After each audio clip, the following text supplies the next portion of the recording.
Dude. Greetings, fellow armchair Imagineers. Tiki here, Yeah, AdvBlueDude.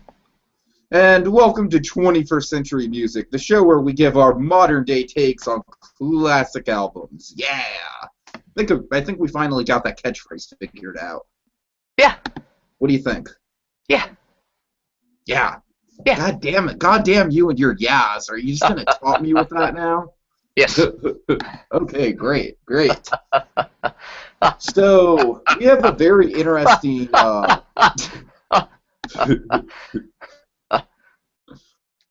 So we have a very interesting... Fuck you! God damn it! This isn't a Seth MacFarlane routine. I'm so It doesn't sorry. just get funnier because you keep doing it.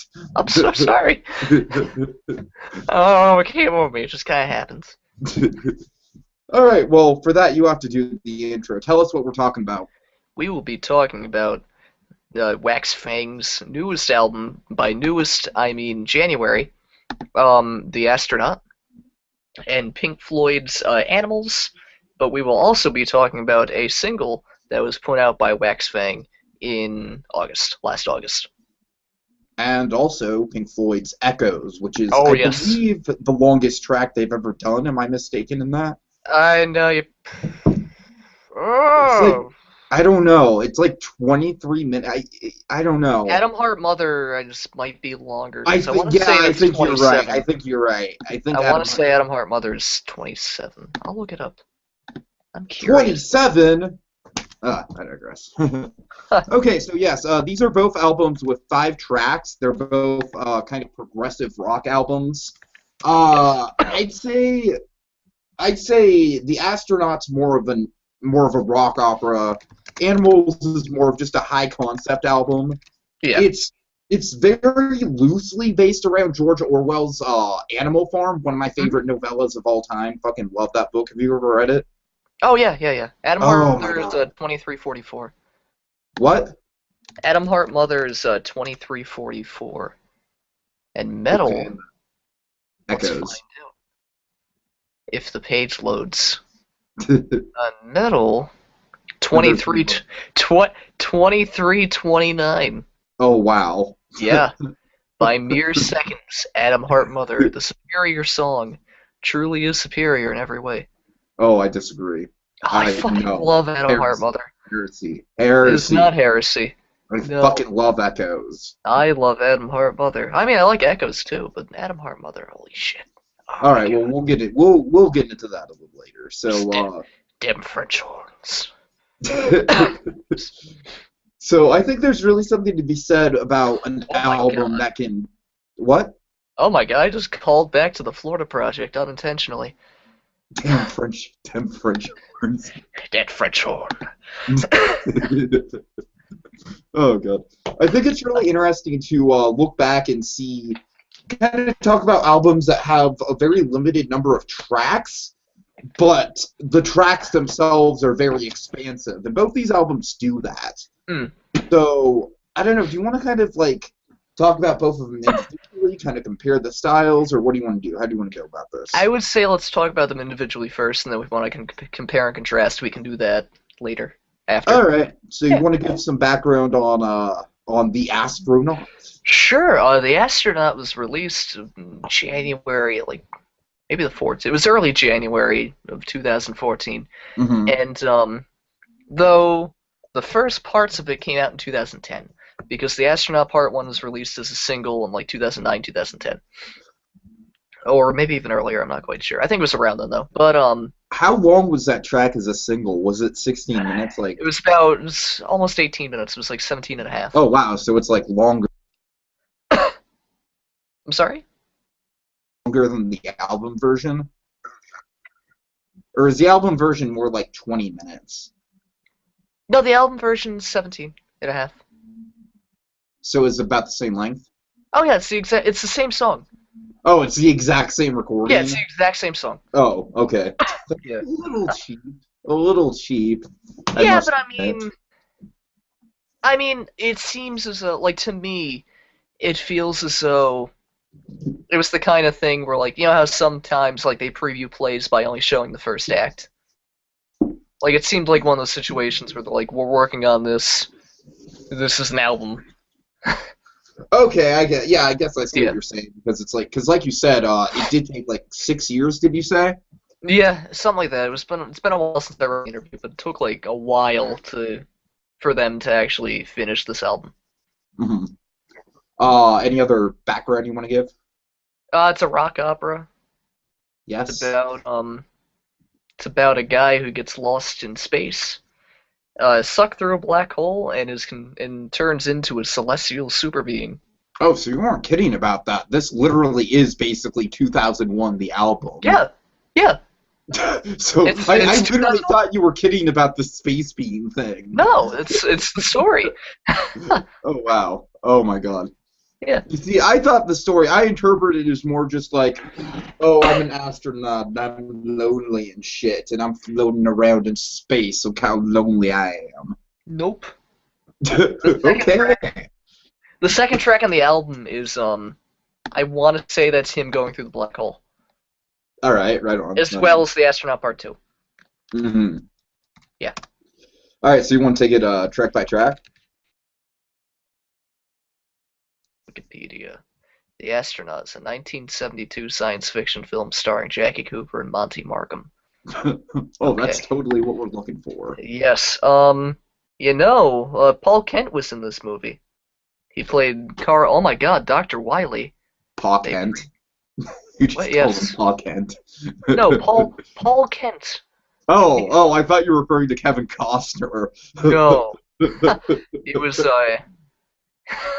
he was Lieutenant Commander Beach in Star Trek II: The Wrath of Khan.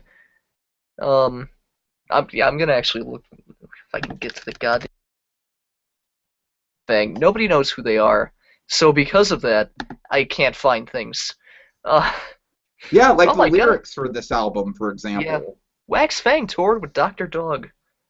I wish I Yeah, knew I that. mean, yeah, Dr. Dog, I had like one album of theirs a while ago. I haven't listened to it in a while. It's one with the song Shadow People on. It's not the one you heard, because the one you heard's new. Yeah, Du- du- du- du- du. but listening, we can actually do this at some point. Stream Wax. I'll just open up Spotify. There it is, right in front of me the whole time. I don't want to upgrade Spotify. Okay. Yes. The Astronaut Part 1. Okay, so yes. Yes. So, you say you're not really a big fan of this song. I'm really not. I mean, like, it sets up the story. It's very low-key and very moody. But because of that, it kind of drags on a lot and gets kind of,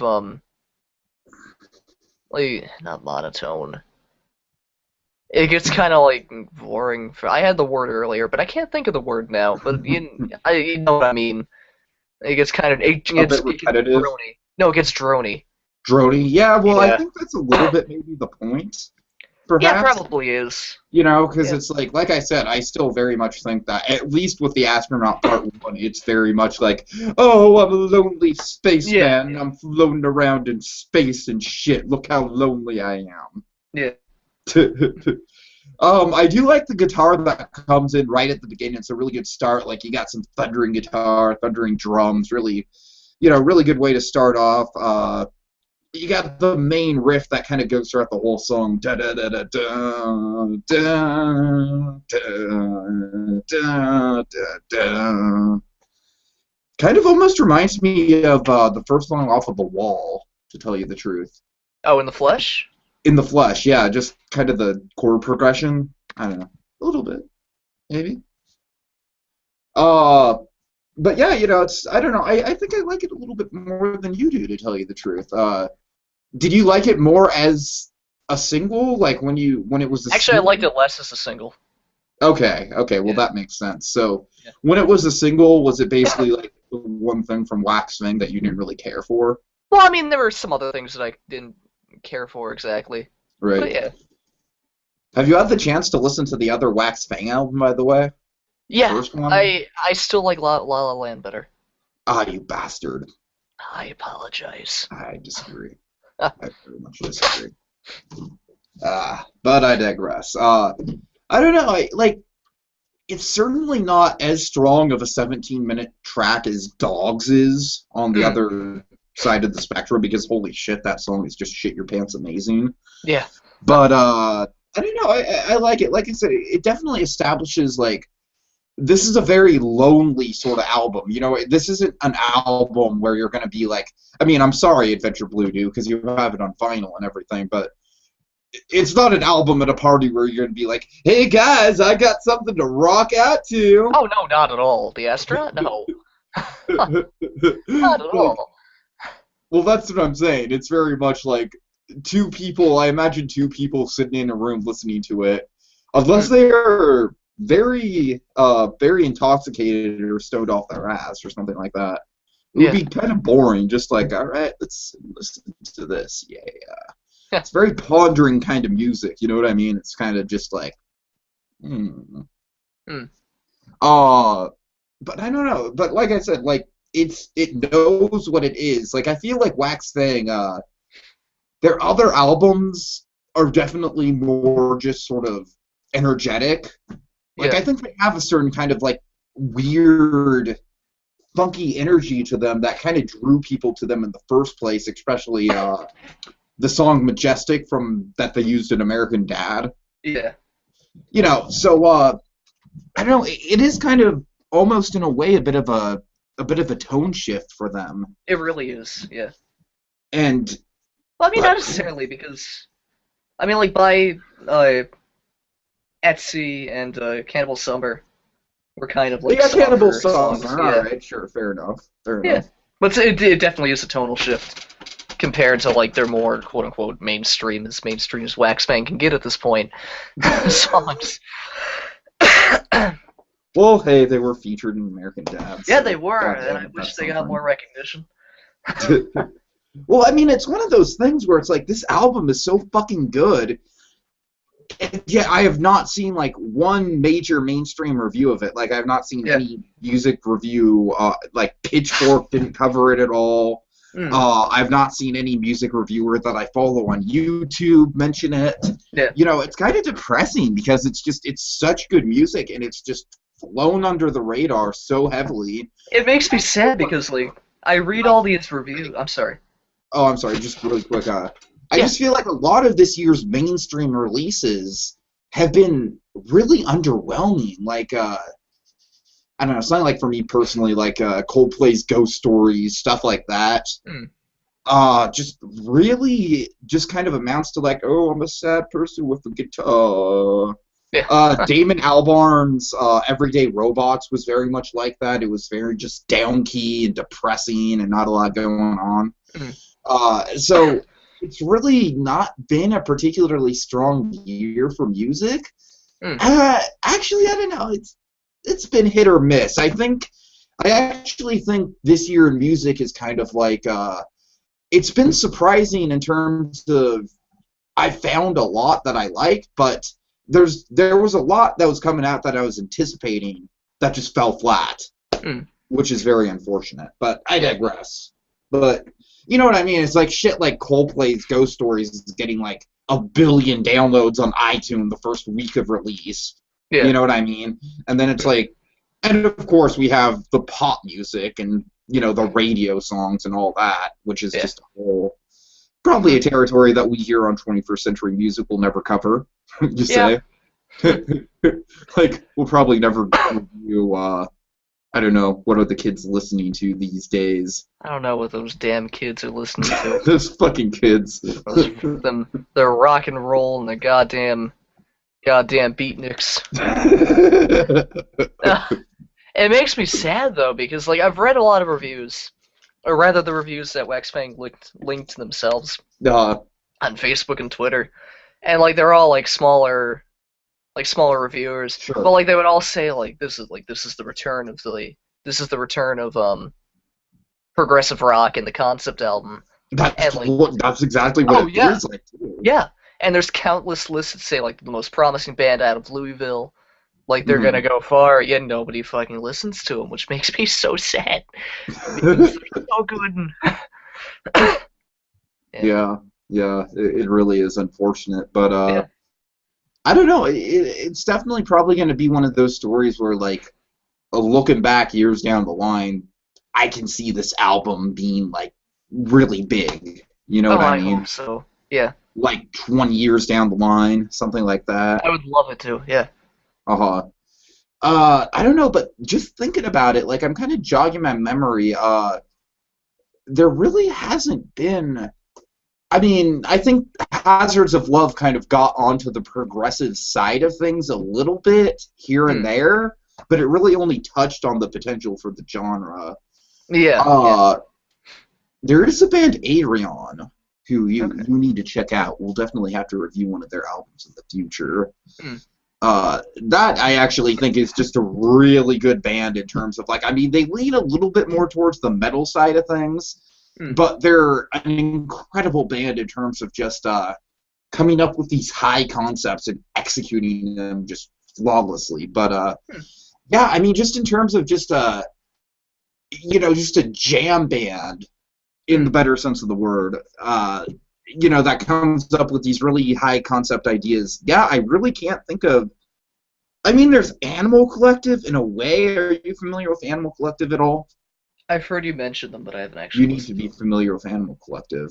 My God, Okay. Okay. that's like an order. Huh.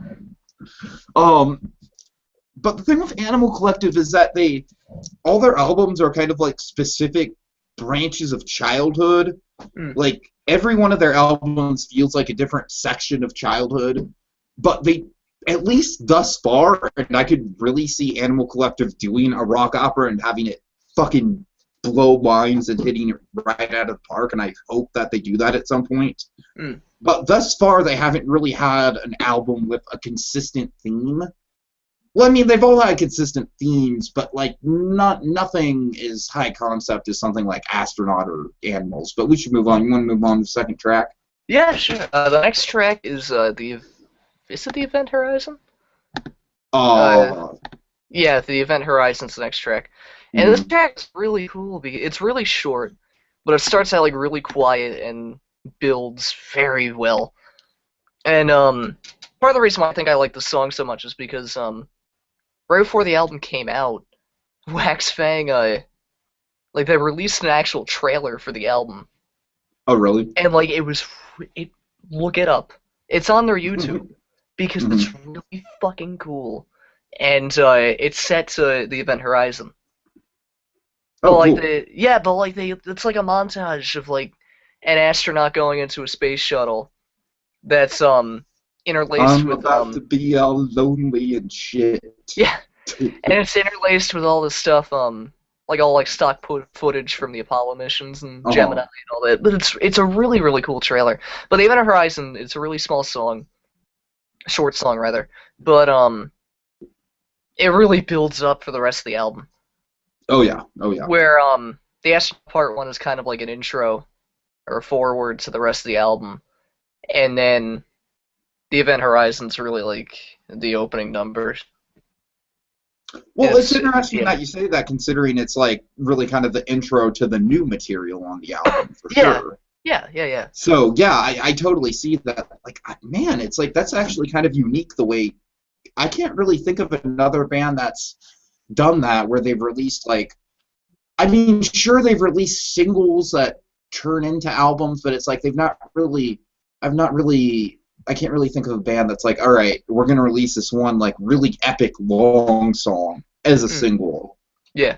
And then it's basically 17 gonna be minute like, single. yeah. Yeah. Well, I mean, there's bands that do long singles, but I'm just saying it's interesting that they released it so far removed from the actual physical release date from this Yeah. album. Yeah. It's I don't know, it's kind of fascinating. It's like it's it very much shows you that they're like not afraid to take risks for how the way they promote their music and whatnot. Mm, Something that Pink Floyd is also very much known for, but I yeah. digress. Hmm. Astronaut Part 2, get into that one. Oh Jesus. The Astronaut Part Two. I don't know why because this one doesn't really stick out. I mean, I really like the song, but it never really sticks out to me. I kind of agree. I have the same opinion. I need to listen to it again because like I really think that the end of the Astronaut Part Two Uh huh. is the climax to the album. because like it Okay. gets like really heavy and like really like oh my Yeah, god. yeah, Yeah. right, right. Like it's a great song, but I can never really remember it and I don't know why. It's a great song and I love the end when it really builds and then goes into the singularity. But yeah, Hmm. I don't have a whole lot to say about this Yeah, I song. don't either. I really Yeah, don't. yeah. Yeah, like I said, like you said, I really do like the build, and it's definitely a great climax. It's interesting. It's Mm. kind of like compared to 2001, what would be the point in 2001 that That this is kind of when referencing? it Like I'd say builds, maybe like the oh that probably right as he's touching the monolith. yeah, that's what I'm Yeah. thinking. Right, right. But and then we go into the singularity. This is my personal favorite song on Oh, the it's my album. favorite too. Oh, all right. Yeah. Virtual high five. Yeah. No, um, it's great. it very much reminds me of The Living Seas. Yeah. Do you see the resemblance or Oh not? no, I do. I mean, it's not exactly the same, but I can see where you're getting that from. The Yeah. Living Seas is my personal favorite Disney park song ever. Like I could listen to that thing like that piece of music to me is as good as any album. You know what I Yeah. mean? Yeah. Because it's just it's got different parts to it. It's got like the unbelievable. It kind of reminds me of it kind of reminds me of Echoes in a way, just the way they utilize Yeah. the the clips of the the ocean life and Yeah. everything. I never even thought about that, but that's funny. No, like I love in this song though how like in the Astronaut Part 2, like everything like right up through the Astronaut Part 2, like everything's slowly building and then it reaches a climax and then the album just stops. And then like it just chills. It just goes into like a chill out. And oh my god, it's so great. It's just all synths and really like it's fast, but it's like really smooth and Hmm. really relaxing. Yeah, and Yeah, then it starts building a little bit again, leading into the Astronaut Part 3. yeah, Yeah. yeah. All right. Well, that's cool. It's definitely Is it the only? Well, no, I suppose Event Horizon also doesn't have lyrics. Yeah, the Event Horizon doesn't have lyrics either. And then, but all the astronaut songs have lyrics, Yeah, I but imagine. that's the Yeah, other thing too, is that I like how the songs have lyrics, but the bulk of it is music. yeah, that's definitely true. Or Kind just of the instrumental opposite of rather. something like The Hazards of Love, which we just reviewed. Yeah, where you're bombarded by lyrics. With this, like, you don't necessarily have to know the story. I mean, Sure, it's sure. good to know. It's definitely good to know, especially in a concept album slash rock opera. Well, like I But said, I just basically took this album as like, oh, I'm lonely and floating yeah, around in space for 40 minutes. yeah, And even then, I was able to get enjoyment out of it without knowing the whole, like, oh, it's basically 2001. yeah. I mean, I Well, still yeah, figured it was basically 2001, just yeah. without I didn't know the literal Star Child part was part of Yep. it. No, but like, oh my, I like both of the non-astronaut songs. Those are my two favorite songs in the album because they're Okay. so different from the rest of it. Because all three parts of the astronaut really, like, they really run into each other, and like,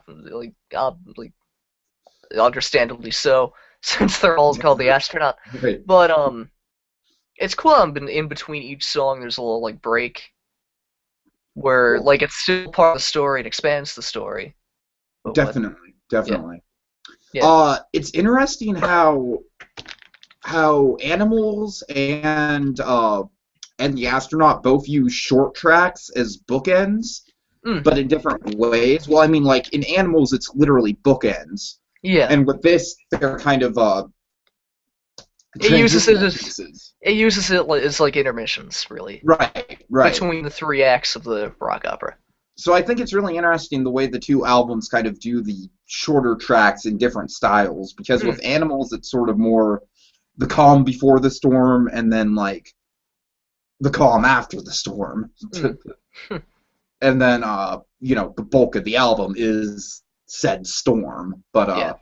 Anyways, let's see. Anything you want to say about Astronaut Part 3? I mean, that's not already decided. I mean, basically, what the astronaut, like, I don't know. As much as we do, as much as we can agree that we really do like the all the transitional pieces in this album, and really it makes it all come together. It'd be interesting to hear that Astronaut is one big song, not broken up. Yeah, it would be. Yeah. Like, I'm because not there's sure how definitely well it would work because all the songs run into each other, including the Event Horizon and the Singularity. So it might be a little jarring, but still right. cool. Yeah. So basically, this album is pretty much that. I mean, we can just count the 2 tracks as additional themes or whatnot. Yeah. But yeah, I see what you're saying. But I don't know. It's interesting though. It's it really is just like one big thing. It's like the sole definition of like a concept album or a rock opera. It's like a whole thing just completely runs together. Actually, no, I never noticed this. But from the Event Horizon to the end of Astronaut Part 3, the music doesn't stop. Oh, okay. Huh. Yeah. So it's just, right. So it's like just continuous. Literally continuous. So Well, really, the only one that's not connected is the Astronaut Part 1. Which I'm sure is intentional, and I still think that that's kind of like an intro, it's like a story so far thing. Oh yeah, absolutely. Right. Alright, so anything else you want to say about the album? No, it's a fucking amazing album. Really, like, I mentioned earlier that I've seen other reviews say it, but like, it really is the return of the concept album. Oh yeah. And Oh yeah. I really wish that more people would listen to it. I hope that more people listen to it. Well, God damn it, our small little music review shit. I swear to God, all of you better fucking listen to this album. Swear to Christ. Oh, gee. Yeah. What are you gonna wait? Is that a Jolt Soda? No, it's G2. Oh, my bad. I drink it like nightly on these shows. Oh. It's either G2, Cheerwine, or Bubble Up. That's my show diet. All right, so you want to get to Animals then? Can we talk about King of the Kingdom of Man first? Well, I was gonna kind of save the 2 singles for. Okay. Oh yeah. I forgot that there was the other single. I'm sorry. Yeah. So yeah. That's fine. Huh. I made. Okay, so Animals. Just a little background about this album. It was released on January 23rd, 1977. And this was a very arduous album for Pink Floyd to record. It was made right around the time of kind of a time in Britain's history that's very much like a time that North America is going through right now with there was a lot of economic despair and people losing their jobs and whatnot. A major heat wave was going through, which kind of explains a little bit of the tone and the color scheme going on in the album. A lot of the orange going on in the color scheme on the album cover. And hey, my brother's here. And so basically it was just like I already said, it was kind of a bit like Orwell's Animal Farm, definitely inspired by Animal Farm a little bit in terms of the different roles that the animals had in the context of the story, the fact that each animal represented a different subset of capitalism essentially. Well, communism. So yes. Yeah. What? Well, communism, but yes. Well, yeah. Oh, you're this talking is about more capitalism. Yeah. This no, is I more thought you were capitalism. talking about Animal Farm. I'm sorry. No, yeah, but you're absolutely right. Animal Farm is communism. This goes after capitalism, so that's kind of the big difference. Yeah, so, but still, it's very heavily based off of each other, which is interesting. Yeah. Yeah, it really is. Orwell, Animal Farm. Like I said, definitely one of my favorite kind of short works of fiction. Really kind of haunting in a way. Especially the end. I really love the end where all the pigs start talking to each other and resembling humans, and it gets all fucking crazy. Honestly, I like 1984 better. But I can see that, but I don't know. I'm just one for simple allegory. And Animal Farm is just... It's kind of punch in the face allegory. That's what I like about it, though. That's Uh, exactly what I like about it. It's like symbolism, the novel. yeah, I mean, I think it could have been done more inconspicuously, rather than Mhm. just being like, pigs are communists, everyone else is under the influence. The whole fucking album, the whole fucking book. Look at I this think stupid there's pig. there's way more Just, to it than that. I mean that yeah, you're right. That's a big part of it. But, oh, the red and the horse had a picture. It's got communism. Same fucking thing. all right, all right. It's still a good book. Yeah, Yeah. I apologize. No, I could definitely see your point. Uh, I think 1984 would be an interesting. I'm sure bands have based Oh my albums god, off yeah. of 1984 before. I'm It would sure. be incredible to see a 1984 concept album.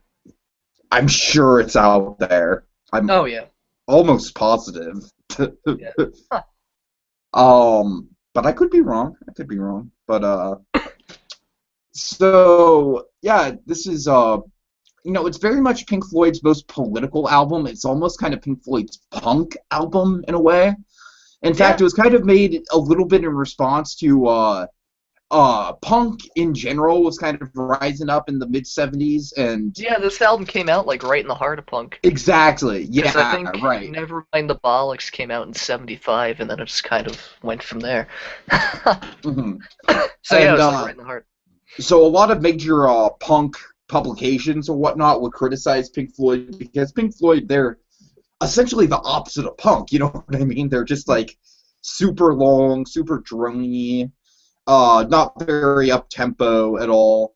So with Animals, it's interesting because they make their album that has like the longest tracks to date, and yet it's their most upbeat and Yeah, well, I mean not upbeat, more like up tempo. You know what I mean? yeah. It's the most rocky. Right, right, Yeah. exactly. Which it's really interesting the way they do that. But so what do you think of the two Pigs on the Wings tracks that begin and close the album? Pigs on the Wing and Pigs on the Wing Part Two, I think, are two of the greatest bookends to be in any album. Oh my. Yeah, like they're incredible Uh, songs. They really set the tone for the album. The latter resolves the former. Oh yeah. Oh It's yeah. yeah, they're fucking great. They're one of my favorite. Like it's my favorite set of one of my favorite set of songs. Classic acoustic guitar. Oh yeah, yeah, yeah. I'd really like to hear the whole thing like back to back. I mean, I wonder if Oh, it's they on YouTube. performed it back to back. Oh I really? don't know if they. Yeah, it's on YouTube. I don't know if they performed it back to back. That Yeah. that'd be really cool to see. Hmm. I need to look that up now. I love how off kilter it is too. Cause it's weird. Cause like every time I listen to it. I mean, first of all, it's in like 6/8 time, which is weird. But I also like always expect Roger Waters to come in like half a measure earlier than he actually does. Like it's really cool how like off kilter it is from everything, and how it sounds so simple, but it's really so complicated because it's Mhm. full of like diminished chords and like it's just weird. Right, The, right. Because at the core, it's basically just like Roger Waters and an acoustic guitar. oh yeah, like if it didn't have diminished chords, the song would be D and G, Oh, and like two other chords that I can't remember. But like it's like four chords, but then he adds the diminished and the weird time signature and the weird rhythm of it, and that just like makes it a completely different thing. right, right. All right. So then we get into Dogs, and Mm. this is just a fucking monster of a track. What do you think of this one? That's a good track. Yeah. I mean, it's really interesting. It's all about like let's see, it's I think the dogs represent the police. no. Are you sure that's not pigs? No, pigs are No, pigs. is it Pigs is upper pig class. upper class. Okay. Yeah. All right. Yeah, I think you're right. Dogs are police. Yeah. Okay. Thank you. Yeah, right. Because an The animal dogs are the farm. police. Right. Yeah. Okay. Yeah. Makes sense. All right. It's interesting because the song it's Gilmore does the majority of the vocals, but Mm, then Roger Waters comes in for the climax, mm. and I feel like Gilmore kind of represents sort of just the old school Wall Street type. or not Wall Street. Why am I fucking comparing this to corporate America? What the fuck am I doing? Jesus Christ, I don't know this album at all. Fucking A. Hmm. Oh, God. Waters is like, Gilmore's kind of like the old school veteran, and I really like how the album kind of, or the song really kind of has this flow to it where you get the sense that in terms of it being physical animals, you get the sense that it's like, this is a dog that's just sort of wandering around on the street. He's old. He's probably retired as a cop, if you're going to make the cop analogy. Hmm.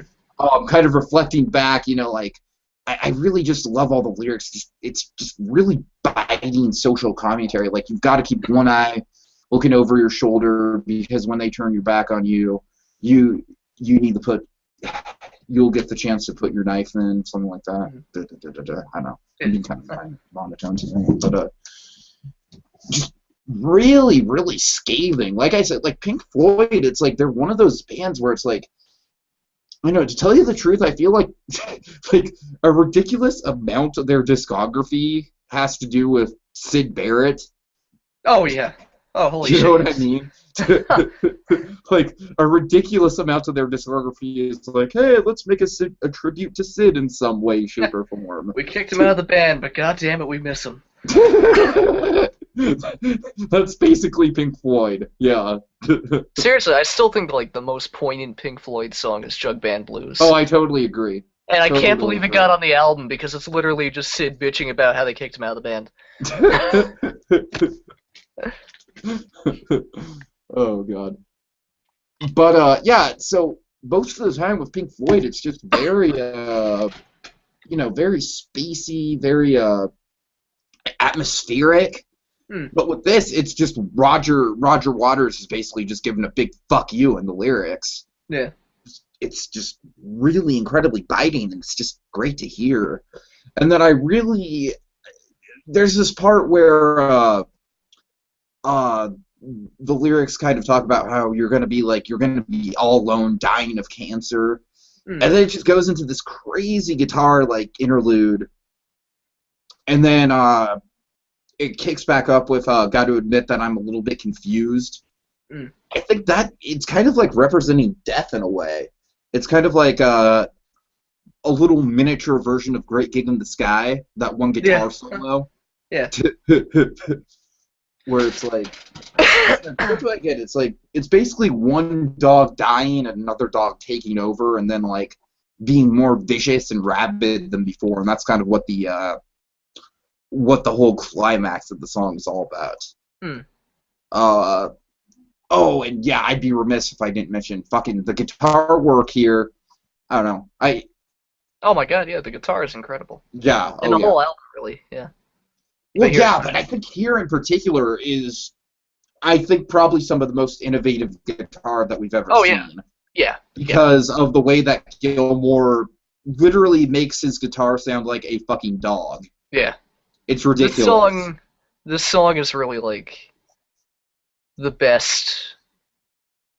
It really shows Gilmore's talent. It's ridiculous. It's absolutely. It's like he literally is just like, oh, you guys want dog barking? All right, I'll give you dog barking in the form of guitar. Here you go.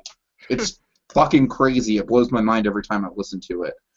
I think Gilmore's a bit of a pretentious ass in real life, especially given some of the circumstances. They all are, except for Nick. I mean, Mason probably to an extent, but they kind of all are. Yeah, you're absolutely right. They all are. The only two who weren't were Rick Wright and Syd Barrett. Rick Wright's dead and Syd Barrett's dead also, but half the time didn't know what the fuck was going on. So, I miss Rick Wright.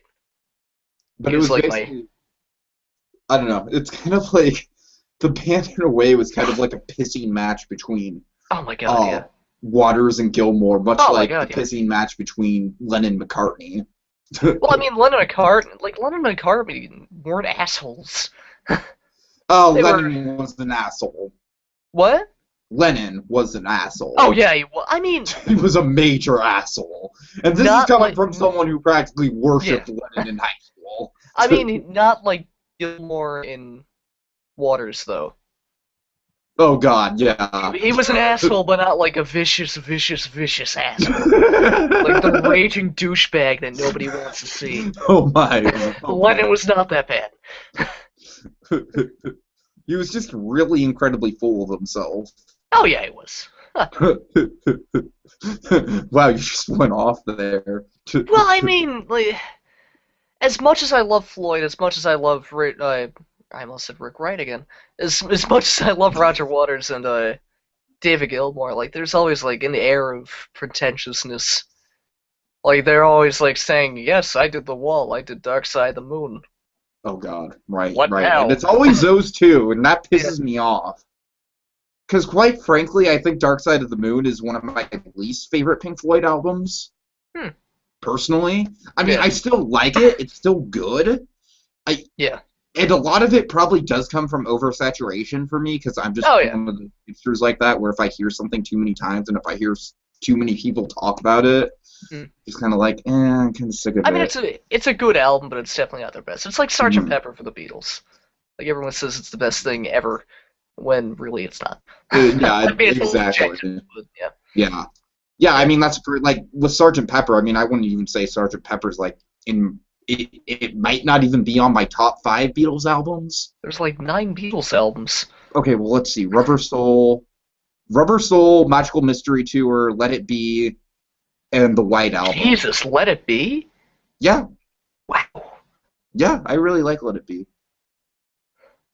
Yeah, I mean, it's a good album, but just with the Well, Beatles with falling Let It Be, what I apart. like about Let It Be is how full circle it makes their whole catalog.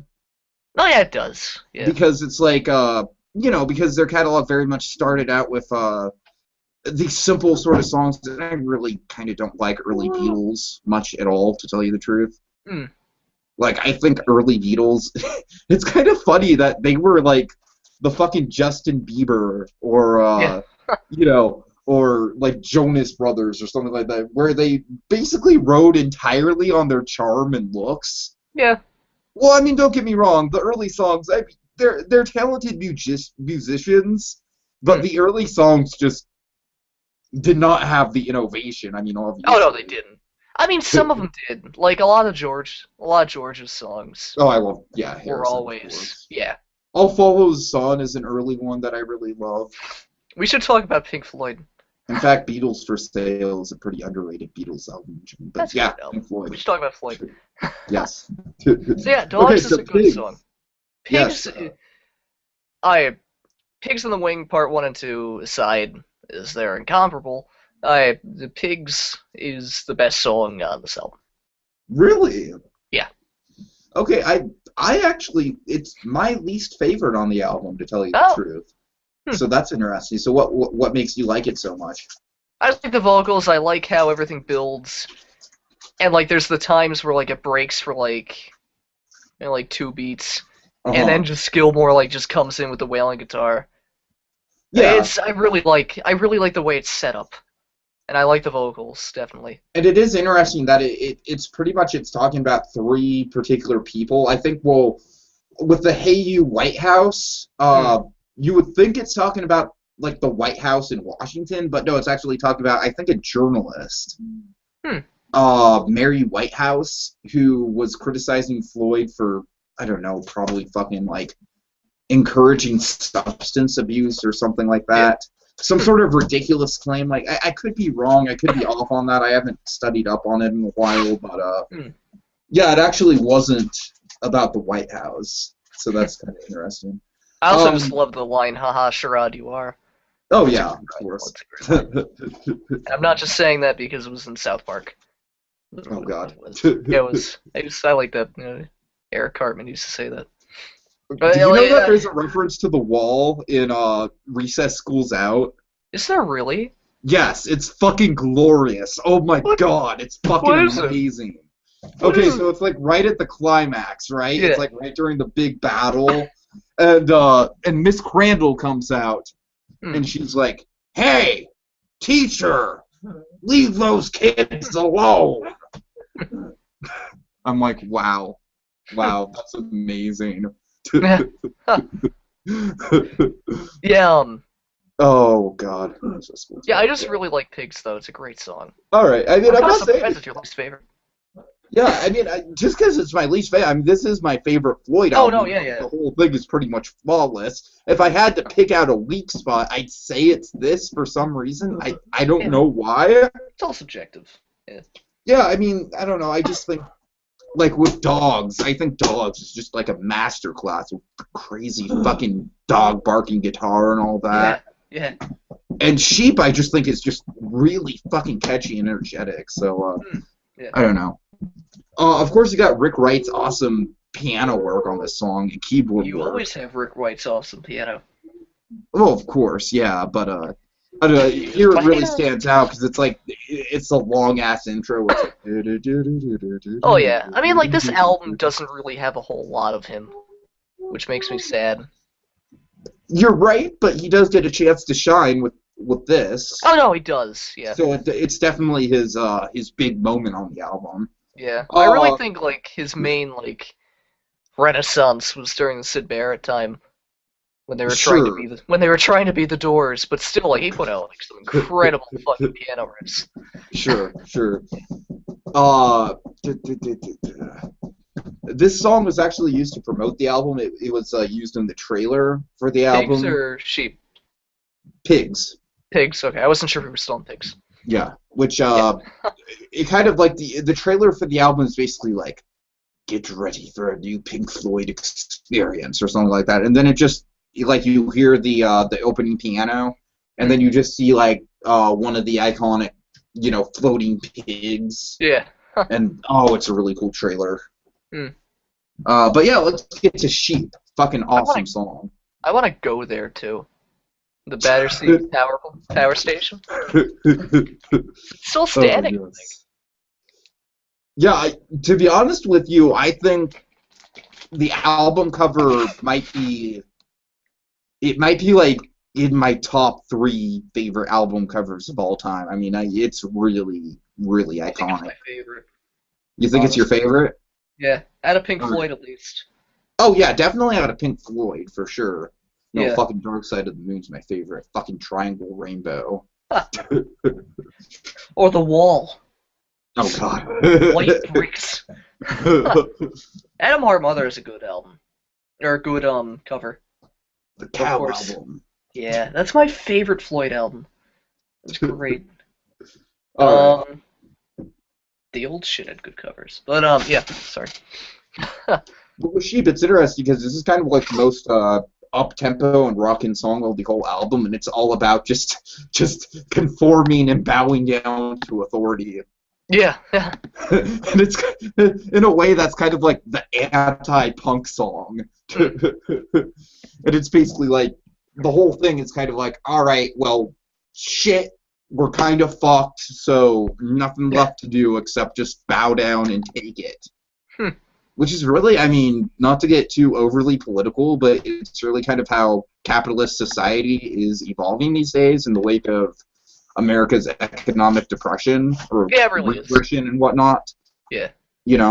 Like the whole 1% thing, and it's like, all right, well, if you're not rich, then you're basically fucked, asshole. Yeah. So long, middle class. All right, but I digress. I rarely, if ever, get into issues like that on this channel. This is a Disney channel, after all. We don't have time to talk about real shit like the middle class evaporating before our very eyes. I digress. Demi Lovato and Hilary Duff. But fucking Demi Lovato. I think this is my least favorite song on the album. Okay, it's interesting because it's my I don't know, to me it's like, oh god, the whole thing's so good. I like Dogs and Sheep for different ways, but why is it your least favorite? It just never really stood out to me, honestly. Okay. Yeah. Actually, there's quite a good amount of Rick Wright work in this song, I'm pretty sure. Yeah, there's a bit, but I don't know, it's just never. There's a whole 23rd Psalm thing. A whole what? The 23rd Psalm. That breaks down in the middle of the song. the Bible verse that's quoted in the middle of the song. Do you not know about Oh, that? Did you I can, literally not know about that? Is it's that been. literally the first time you're hearing about that? I usually get lost in the music. I don't usually actually listen to the Yeah, in the lyrics. middle of the song, there's this big musical breakdown. Then you hear this voice, and it's like he's going like the Lord is my shepherd, like that Bible verse. I'm at it right now. I'm waiting for it. Soon. And he Where are quotes the you? whole thing. Huh. And it's really interesting because it's like it's definitely supposed to be hidden. You can like just vaguely make it out. I think it's Rick Wright saying it. I'm pretty sure it's Rick Hmm. Wright. And it's really like it's really synthesized vocals, it's really distorted. Hmm. Uh but it's interesting. It's like, it's right in the center of the track. Are you like trying to listen to it I'm right now? waiting for it. Yeah. Yeah. Wherever it is. You can keep talking if you want. Well, I'm kind of at a standstill until you hear it.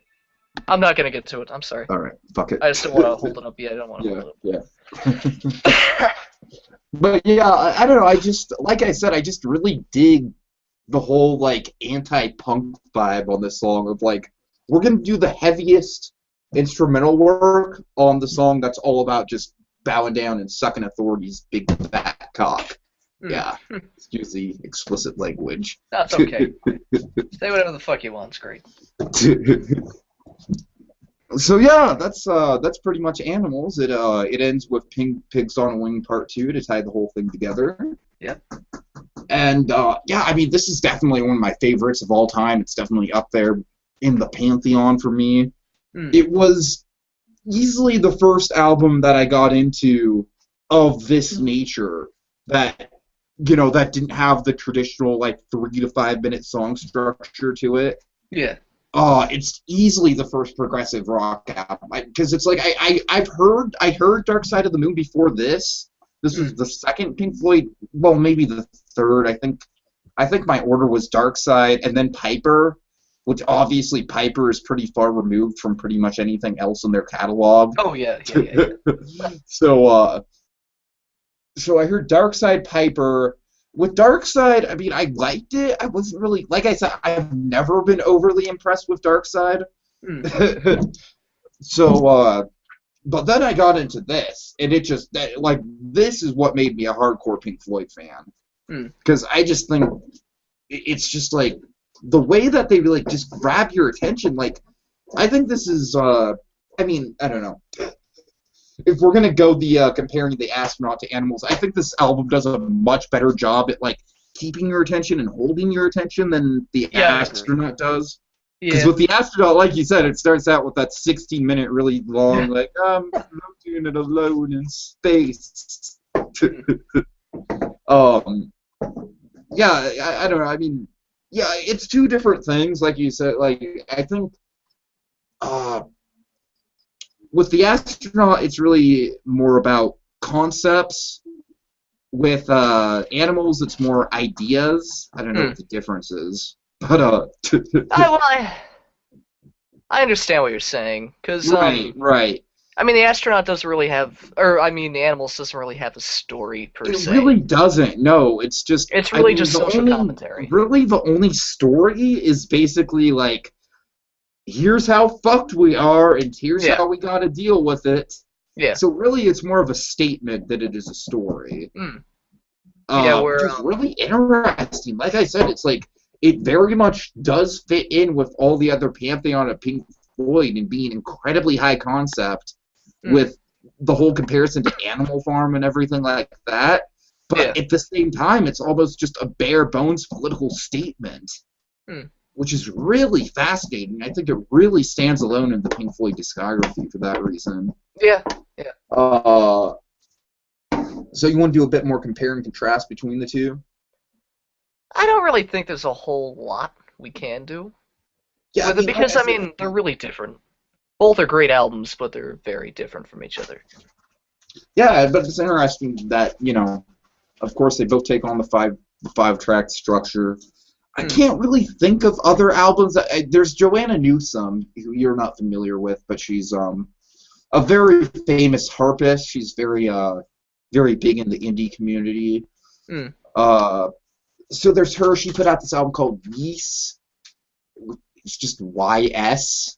Hmm. Very short album title, but it's just basically filled with like these like epic sort of fairy tales, and in a way, it is very Pink Floyd inspired. I think, even though the music itself is like as far removed from Floyd as anything you can get, because it's just straight up harp music. Hmm. Structurally, it's really interesting. Hmm. Of course, with Pink Floyd, you have "Wish You Were Here." We definitely have to do a whole Pink Floyd Oh retrospective yeah, we at do. one We've been point or talking another. about it. Yeah. Because I think you and me can both agree, out of any band, I think this is the one that it'd be worth it to just go through their entire Oh yeah. discography and catalog everything. Yeah. But I guess with that in mind, you want to get into the two singles? Sure. Yeah.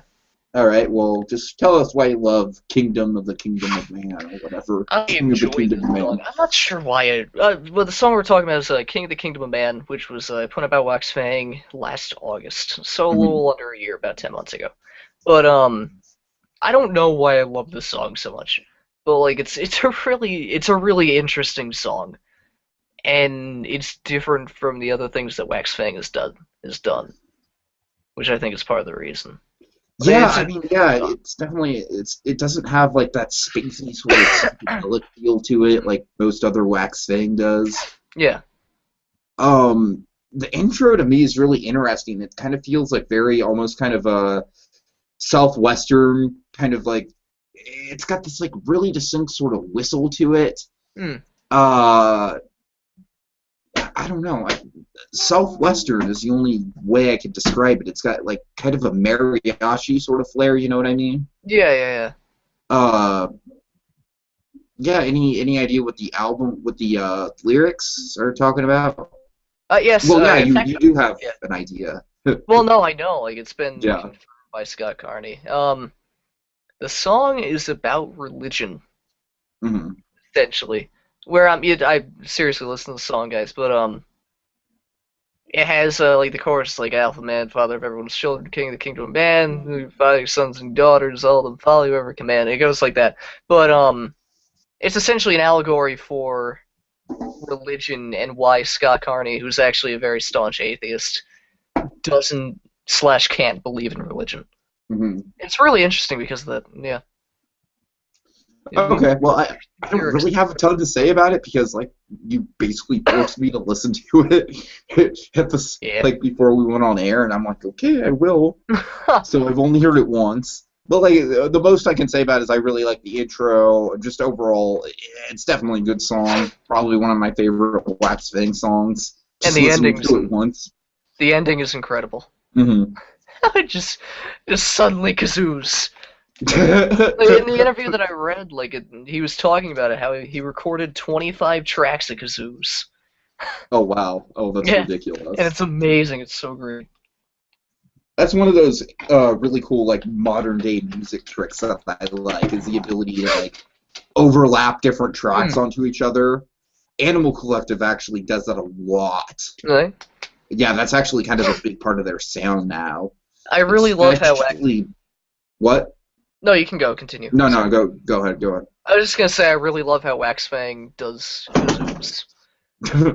because Right. nobody else does, and it's just really unique to hear just a chorus of kazoos. Mhm. All right, and then the other song, just to compare, this one's a little longer. Yeah. A lot longer. Oh yeah. Oh yeah. King of the Kingdom of Um, Man is 7 minutes. The Echoes is 23. yeah. Just really quick, I don't have a ton to say about this, but I just kind of wanted to spotlight it because it probably is my favorite Pink Floyd song of all time, perhaps. It's up there, either that or Dogs or possibly Mother. Hmm.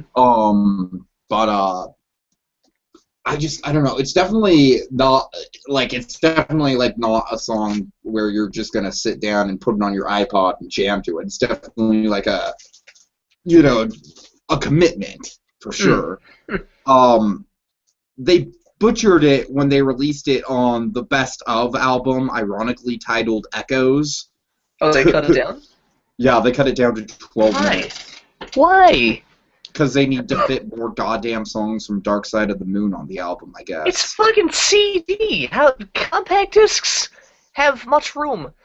And it is a And double disc. It's a double yeah, disc compilation, too. So and there's no even still, excuse. like, there's digital download too. So they could have had an extended version in the digital Well, this download was before released. digital download, I think. No, it's not. It came out in 2011. Echoes the Best of Pink Floyd? Yeah. Oh no, I'm thinking of A Step in the Door. Yeah, I was about to say, I'm absolutely Yeah. sure it came out before 2011 because it was out when I was into Pink Floyd. Whoops. Huh. Well, I mean, when I was first getting into Pink Yeah. Floyd, like in high school. Hmm. But yeah, I don't know, it's just got this it's got a very kind of again with the Living Seas, but it's got a very sort of nautical feel to it for me. Hmm. It starts off where you got these sounds of birds, like I want to say they're seagulls, but they could just be albatross, considering overhead the albatross hangs motionless upon the air. I love that fucking line. Hmm. I don't know, it's just such a good way to get the song started.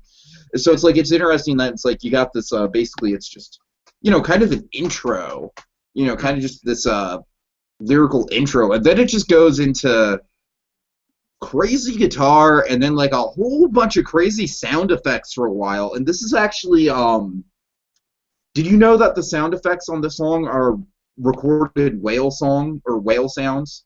Huh.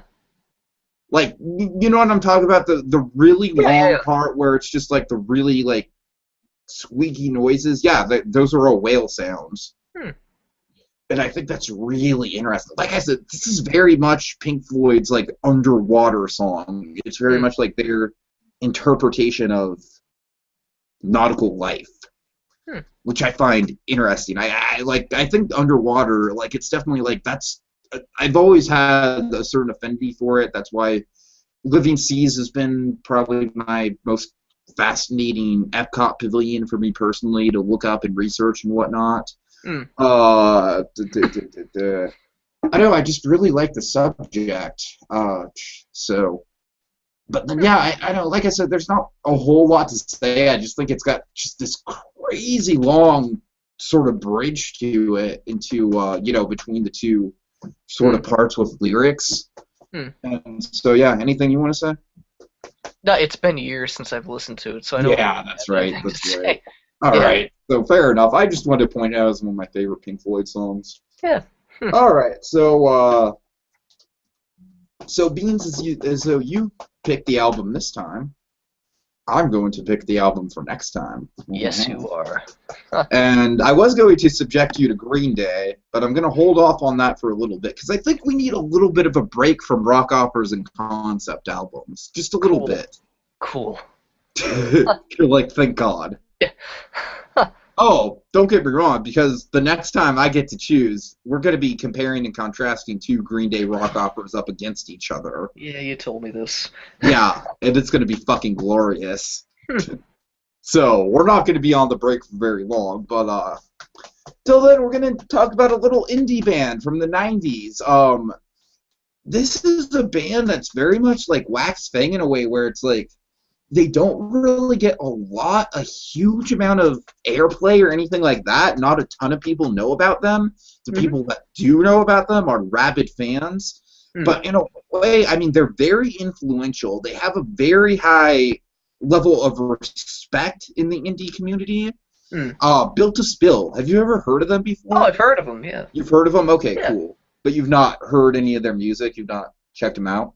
I have at some point, but I don't. Okay, fair enough. Yeah. Well, this is one of their earlier albums. A lot of their music is kind of more Pink Floyd-esque and sort of spacey and kind of more jam-orientated. This is essentially their pop album. And it's one of my favorites of all time. It's just got a really fucking good flow to it. It's called There's Nothing Wrong with Love. Okay. And essentially, it's a very incredibly loose, air quotes, concept album that's all to do with, love and the various effect that it has on you, It's basically just an exploration of love and what it means, and it's just fucking great songwriting. Can't wait to hear what you think about it. Cool. So yeah, that's up on YouTube for you to enjoy. And indeed, all right. Well, this is another episode of 21st Century Music in the can. Yep. Any parting words for our dear listeners? Nope. All right. Well, go ahead and explore space, everyone. Goodbye. Become lonely. Goodbye. Yeah. Bye. Go out and go into space and then be all lonely and depressed and shit. Like Sam Rockwell in Moon. Yeah. Or Sam Rockwell in Confessions of a Dangerous Mind. I need to see that movie. That's a great movie. It's a great movie. All right. Or Sam Rockwell in I Am Sam. Or Sam Rockwell in... I don't know. Iron Man 2. In Iron Man 2. I don't know movies with Sam Rockwell. Are we still on? Yes, we're still on. What are you waiting for? Stop this. Stop this nonsense. All right. See you guys later. Yeah. Great outro. Fucking great outro. Magnificent. God damn it, I try. Should win us a podcast award.